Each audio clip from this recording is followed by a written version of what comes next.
Joel. Me and Joel hung out a little bit in Vegas. I wish we could have hung out more. I was, I'm with the lady. I'm with my brother. I'm kind of busy. We got to link up a little bit.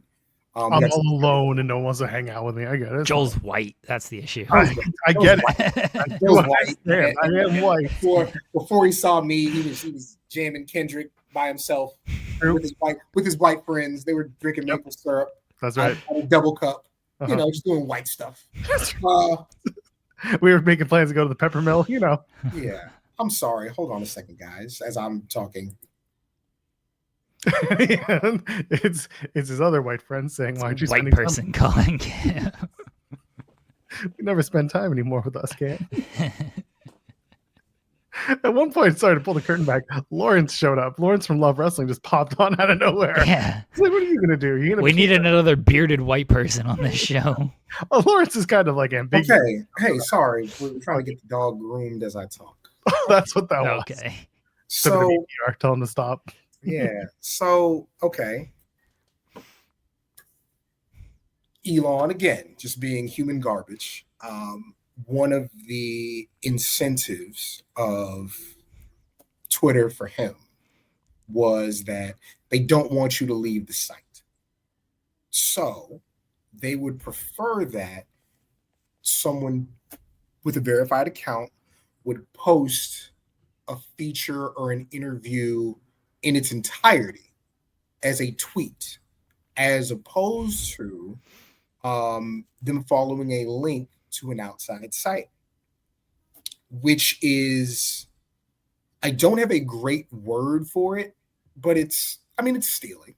It really is. It's stealing in a way that is hard to identify as stealing because it's all digital. It's not things behind like a paywall. And so a person of low moral standing could just say, hey, I'm just doing what the site says to do.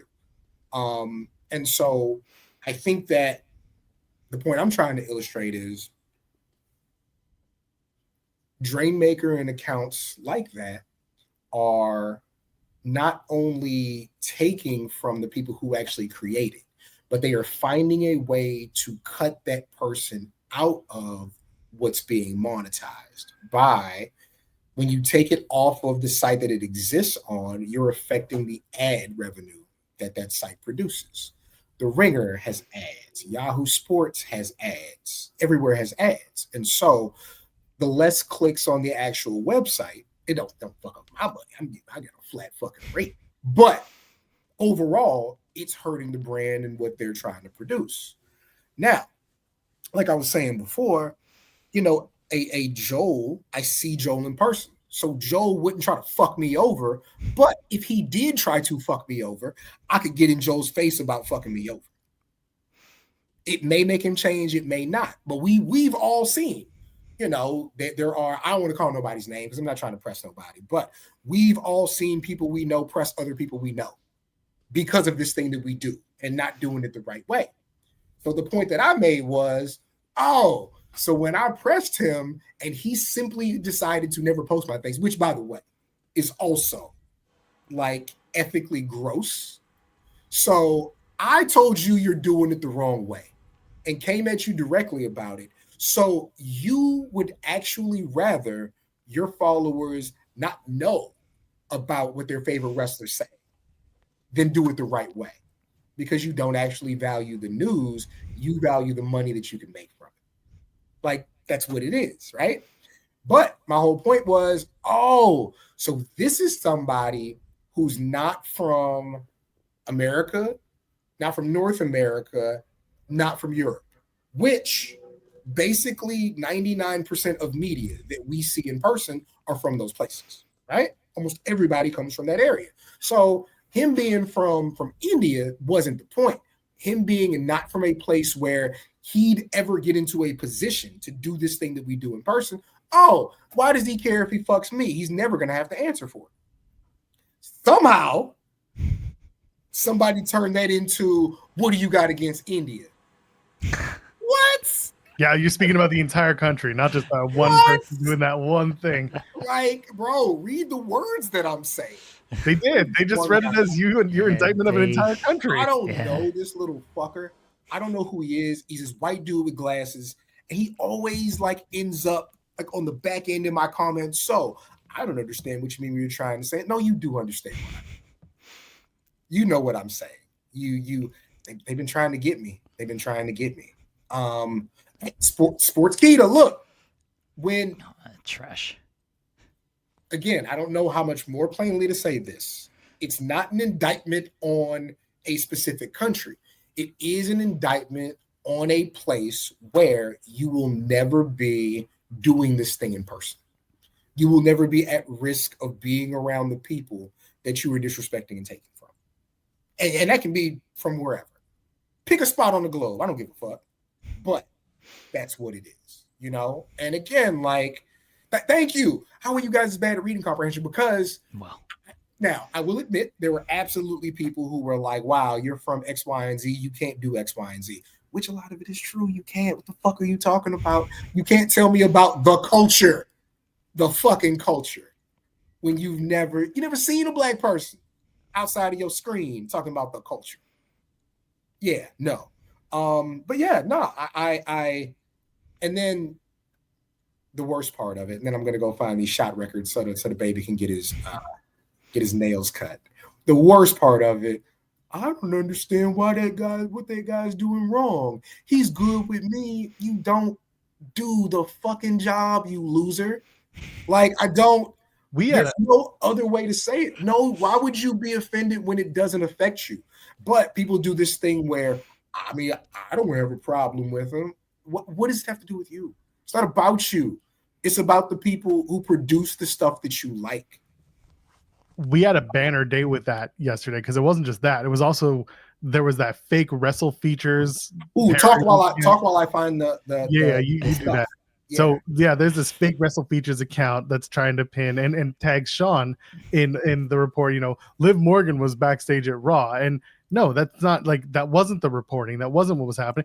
And then it was like, oh, we're a parody account, we're fake. And Sean's like, no, report this shit. It's not true. I know you're gonna pull up the verbatim from it, but effectively it was they're spreading disinformation and they're trying to pass it off as a real report.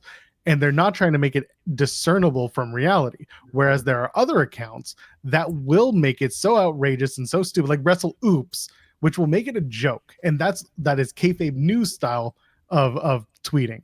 That, by the way, is okay. If you're going to pick something so outrageous and then tag like Ross Sean Rap, that's funny or frightful, whatever. If you're going to try to get a gotcha, you got to make it funny.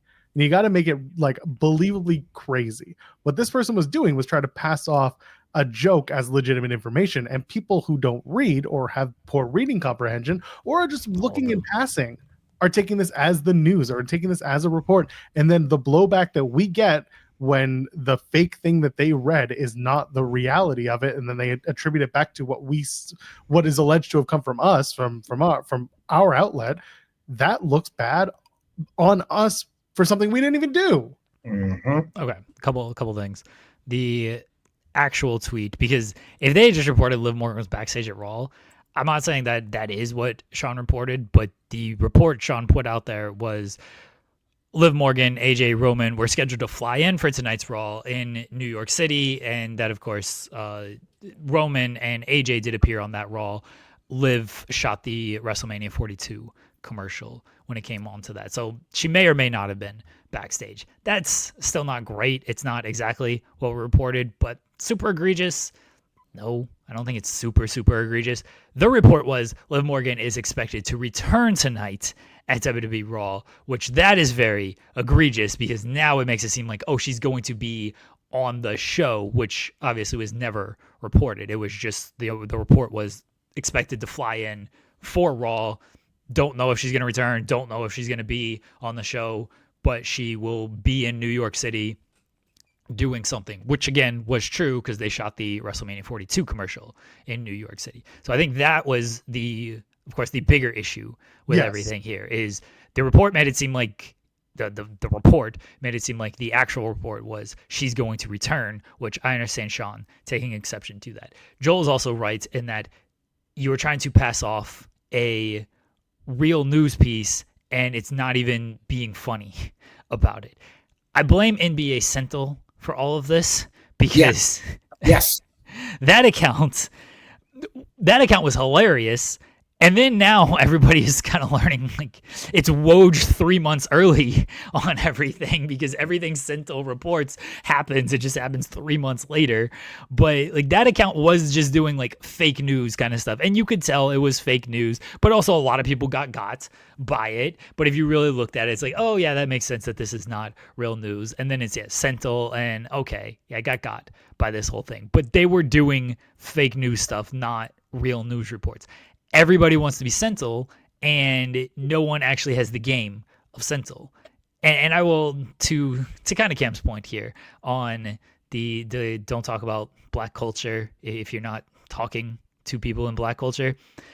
Don't talk about NBA culture if you're not in NBA culture, because everybody wants to steal from NBA Twitter and NBA memes, and everybody sucks at it unless they are actually part of NBA Twitter and doing NBA memes. All these wrestling accounts who try to do it, they all suck at it. All these other sports accounts that try to do it, they're all terrible at it. NBA culture and NBA memes are its own thing, and it's fantastic, and a lot of people do it very well, and everyone else who tries to do it, they're just not as good, and they don't understand why it's so popular in the first place or why it works in the first place. And that's very annoying to me as someone who at least watches from afar with NBA Twitter and everything. I don't get caught up into anything, but I'd certainly enjoy when NBA Twitter is going on about stuff. I just happened to trip over that with the Klay Thompson thing the other day. That you did, yeah, you did. Yeah, Joel used a picture of Klay Thompson where he's holding the basketball as a muscle thing. I was like, this is like a popular thing on NBA Twitter where all the washed players do this, and they have the meme with all the washed players holding the basketball like this. And Joel just happened to use it, not knowing what it actually meant, but it worked out. Just pulled it from his Instagram. Y'all don't want it with NBA Twitter. We can go back to the Chris Jericho example. When Jericho got himself completely beat up by the NBA community. They said, they said Chris Jericho like a baby mama. Yeah. Right. Yeah. They was kicking his ass. Y'all do not want it with NBA Twitter. Like you don't, because those dudes are different. It's always very funny when I see like the NFL Twitter of like, oh, NFL Twitter is so much better, and they use like an NBA GIF, and it's like, why are you using an NBA GIF then to say NFL Twitter is better? It's like all the good GIFs come from NBA games and NBA reactions, because their stuff is very on point with everything. It's fantastic when it's not toxic, and unfortunately I'm involved in too much of the toxic reading of things, considering my team wins a lot and my favorite player also wins a lot. So people get very toxic about that. But when it's just jokes, they got jokes. There's a lot of good jokes out there with that stuff. I just feel I'm just tired. I have to deal with so NBA Twitter is actually very funny. Soccer Twitter is a cesspool. In NFL Twitter, the fun thing about NFL Twitter is it's really only popping one day a week. It is very much a Sunday thing. And so it's very fun to kind of veg out. But college football Twitter, I'm a proud graduate of the University of Texas. These people are crazy. These people are there is no. I wouldn't. I don't get it. I wouldn't fuck with college football Twitter. There's just a sense of okay. So Texas went to the college football playoff the last 2 years. Final Four the last 2 years. Great, fantastic. We probably won't make it in this year. I'm not affected by that. It doesn't. If it was supposed to happen every year, it happened every year for everybody. We're the only team that's been there the last 2 years. If we don't make it this year, I don't know. It's unfortunate. We'll keep going. No, it's not how any of this works on Twitter. No. It's what's wrong with the recruits? What's wrong with the coaching? What do we have to do to fix this? It doesn't stop. It is and that's just Texas is Texas. That's not even what Alabama. I couldn't imagine being an Alabama fan. It don't stop. It just if Ohio State, who won the national title and is undefeated, If they lose to Michigan this weekend, Oh, they are calling for Ryan Day's job. I have a point. You can't lose to in a Michigan. second. So Like, you got it. okay, yeah, Ohio State Michigan is this weekend, and I made the grave mistake. I'll put some of the blame on myself here. Last year, Ohio State and Michigan, it happens every year. So I live in Ohio. I have no allegiance to Ohio State. I have no allegiance to any college football team. I like watching good games and just like entertaining games, right? I don't care who wins and loses. Give me a fun, entertaining game. That's cool to me. So last year we do Ohio State and Michigan wins, and everybody, it's a down year for Michigan. It's like, oh shit, how did Michigan win this game and everything? And then like a big fight breaks out after the game between the two sides. And I think I tweeted something like, I got no rooting interest in this game, but it's funny to me to see like them fighting after the game. Like it's entertaining on a Saturday.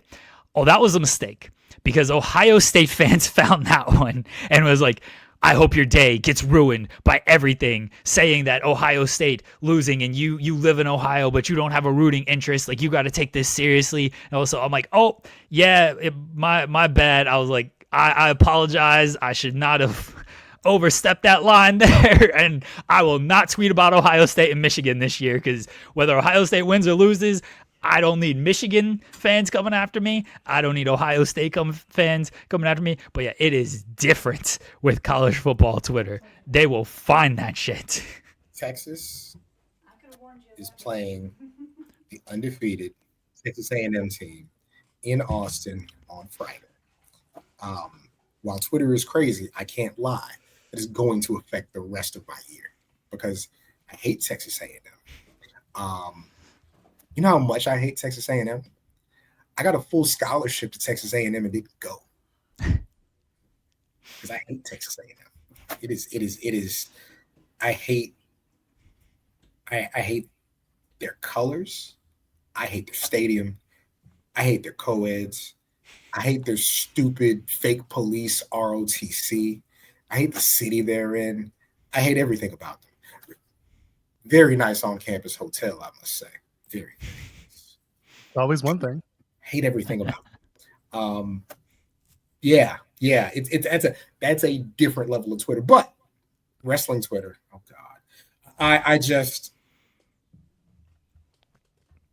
you realize there's no way to get through to a lot of people because the day that they decided these verified checks are no longer for your journalists and personalities and celebrities who we need to make sure are separate because they're the ones giving us the news and we do not want people impersonating them with bad information.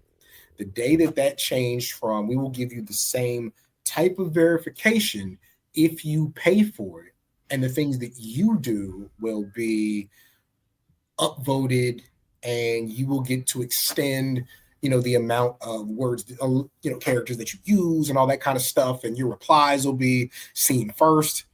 Man, it sent everything to hell. And we don't have enough people because again, we know Jeremy does the good work, but we don't have enough people who use that thing in a way that actually benefits the writers and the creators.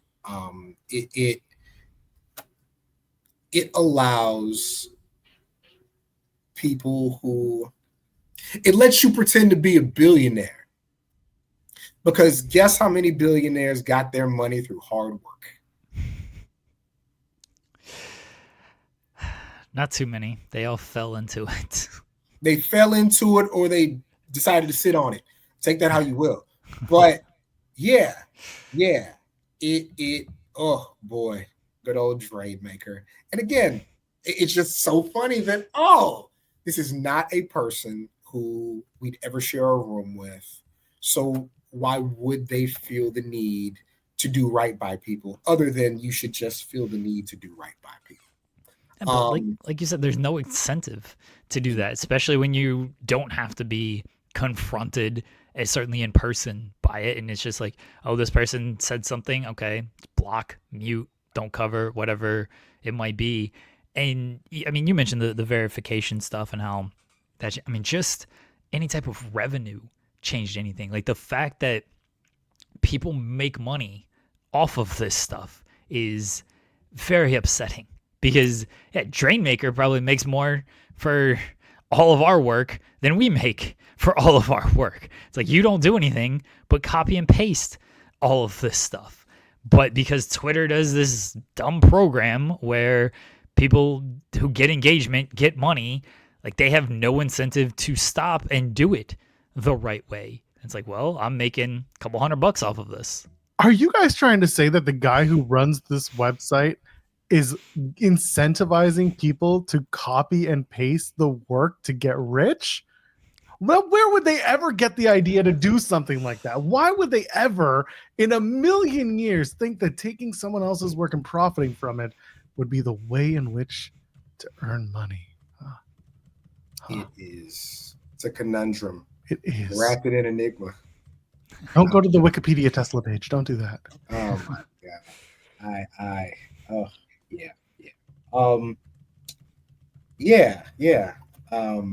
I think there was one more thing. That guy who had his dead wife come up for you, brother, what's wrong with you? Why are you invoking people's dead wives, Cam? Listen, man, his dead black wife. No, it was a twofer.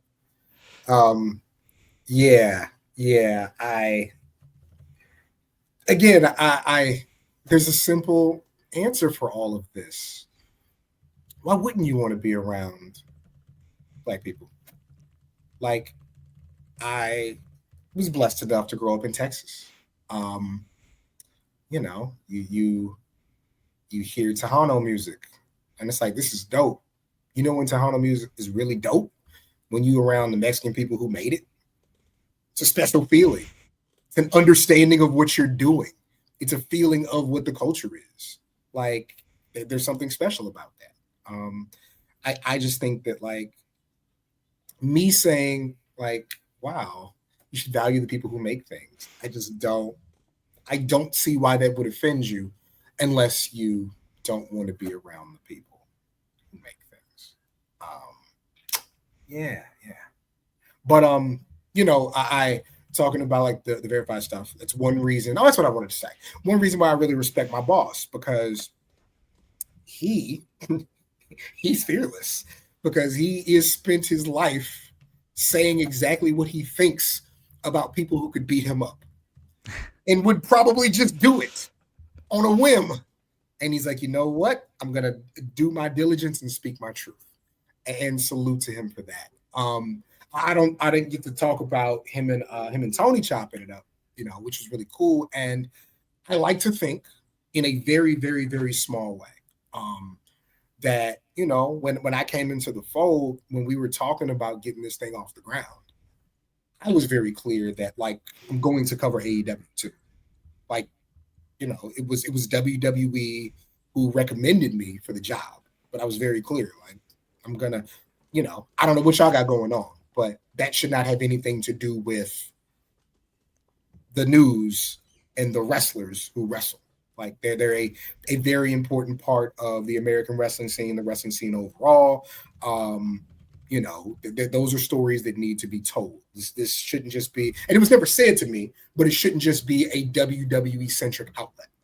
And there was never any pushback. Like, there was never any idea of, you know, me and Tony had a bad experience, so we're going to nix. No, it was always good. But I like to think, you know, guys like me, guys like Raj, you know, everybody else on the team, who make it a point to seek out and speak with AEW talent and cover AEW stories.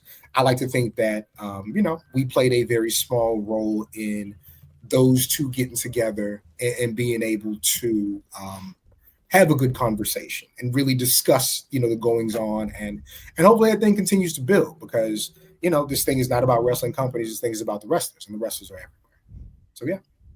I'm just happy that Tony got to be in the best lit studio in all of wrestling interview spaces. He was very big on those lights. He liked the way it looked. They had fun, man. They had fun.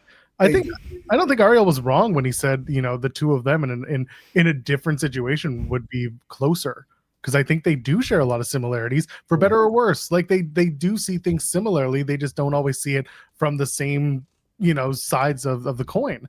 And for that, like, you saw it in the interview.